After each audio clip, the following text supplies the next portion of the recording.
Aunty जी की चिड़िया। यह बात उस समय की है जब मैं कॉलेज में पढ़ाई करता था। उस समय मुझे परीक्षा का सेंटर शहर में मिला था। मुझे कुल 7 पेपर देने थे, लेकिन इन 7 पेपरों के लिए मुझे रोज अप डाउन करना महंगा पड़ने वाला था। मैं तो सोचा था कि मैं पेपर कैसे दे पाऊंगा।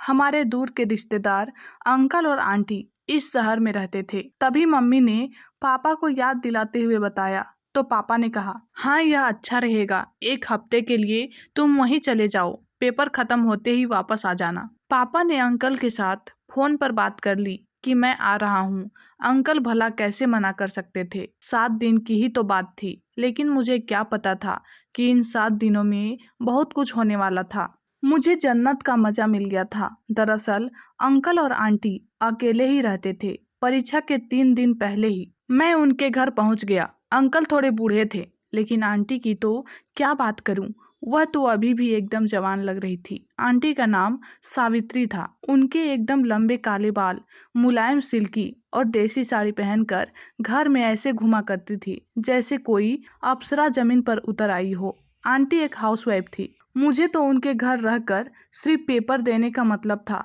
पर इतना सब कैसे हो गया यह भी आप लोगों को बता देता हूँ। हुआ यूं था कि 3 पेपर देने के बाद एक दिन रात को मैं थोड़ा रिवीजन करके कमरे में बैठा था। मेरा दिमाग घूम रहा था। एक तरफ पेपर की टेंशन और दूसरी ओर बार बार आंटी की मेरी तरफ देखकर मुस्कुराना। तभी आंटी कमरे में आ गई और नाइटी पहने हुए थी। आंटी बोली, अरे अभी भी पढ़ाई कर रहे हो, सो जाओ, थक जाओगे।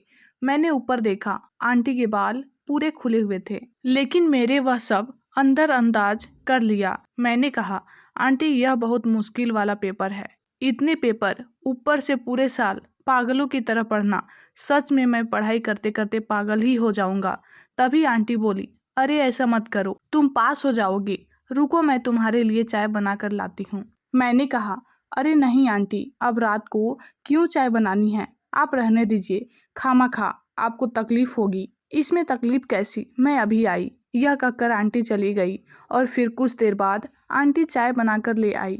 मैंने चाय पी ली। फिर मैंने आंटी की तारीफ करते हुए कहा, आंटी आपने चाय तो कमाल की बनाई है। आंटी ने अपनी साड़ी का पल्लू नीचे सरकाते हुए कहा, बेटा तुम्हारे अंकल में दम नहीं है, इसलिए अभी तक मेरे बच्चे नहीं हुए हैं। मैं समझ गया कि आंटी लाइन मार रही है। फिर क्या था, मैं भी आंटी के जाल में फंस गया और फिर